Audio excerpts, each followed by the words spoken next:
लाड़काणो मां ॾिसूं था लाला अब्दुल रहमान तुनियो जी रिपोर्ट। लाड़काणो अर्ज़ी भुट्टो जो C3 वॾेरो ज़कार भुट्टो जे ओताक तां सैयद इज़हार अली शाह, मदा हुसैन शाह, अयास हुसैन शाह, कईम जतोई,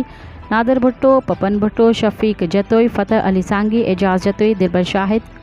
इब्राहिम डाहाणी, एम गफ़ार मीराणी, लाला अब्दुल रहमान तुनियो, मोहम्मद रफ़ीक अबड़ो, अब्दुल वहीद लांघा, एजाज अली शेख, अब्दुल अहद सुरियो, जवाद मिठाणी, ज़ाहिद हुसैन चन्ना, जहांगीर चन्ना जी अॻवाणी में अज़ीज़ सांगी ऐं धणी बख़्श सांगी खे छिकताण सबबि खूनी तकरार खे ख़त्म कराइण लाइ वॾी तादाद में मासूमनि, सैयदनि ऐं मौज़िज़िन मेड़ में काफ़िलो करे धणी बख़्श सांगी चन्ना मोहल्ला जे उताक ते वॾी तादाद में समाजी सियासी लाड़काणो रहवासी क़ुरान पाक साण खणी ॿिन्हिनि धुरियुनि खे ठाहिण लाइ पहुता। त थॾे ते ईंदड़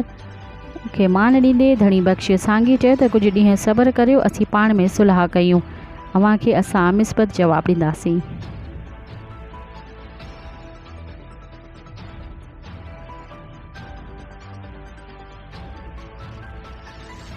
हाँ फराज छा चवंदे हिन मेड़मेंट काफ़िले बारे में तूं? बिस्मिल्लाह रहमान रहीम। शाहिद भाई जेको अॼु सिविल सोसाइटी लाड़काणे पारां ही हिकिड़ो मेड़मेंट काफ़िलो जेको सांगी बिरादरी जे ॿिनि ग्रुपनि जे विच में तसादुम हली रहियो, जंहिंमें खूनी तकरार थी पिया प्लाटनि जे ऐं प्रॉपर्टी जे मामले ते, जेके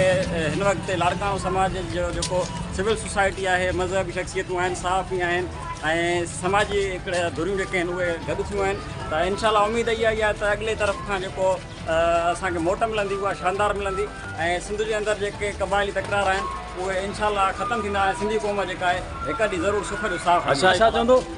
अरे सिंधी में चवणी आहे त ॼण जा मुंहं बरनि ते आहिनि, पर हिन वक़्तु जेके ॿारोना जेके आहिनि तमामु जहिड़े जी ज़िंदगी खे अज़ाब जी गुज़ारे रहिया आहिनि ऐं जेके ॿार आहिनि उन्हनि जी तालीम तबाह थी रही आहे। हिन वक़्तु जेकी सूरत हाल इहा आहे, जेको हलंदड़ तकरार आहे ॿिन्ही धुरियुनि जो सांगी बिरादरियुनि जो मेड़ में जो काफ़िलो जेके सॼी पंहिंजी मदद पाण करे लाड़काणे जा चङा मठा उन्हनि पंहिंजो पाण मदद पाण करे हिननि ॿिन्ही धुरियुनि ते वञी रहिया आहियूं, जीअं जानी माली जेको नुक़सान को बची सघनि ऐं पंहिंजो पाण में खीर खंडु थी रहिया आहिनि इंशाअल्लाह ताला। राब्तो थियो आहे सभिनी दोस्तनि जो?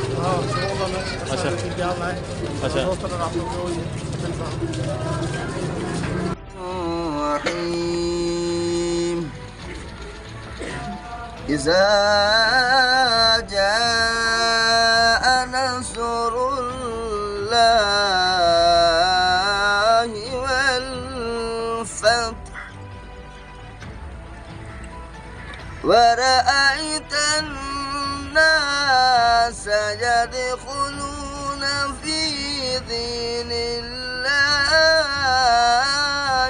أفواجا فسبح بحمد ربك واستغفره إنه كان توابا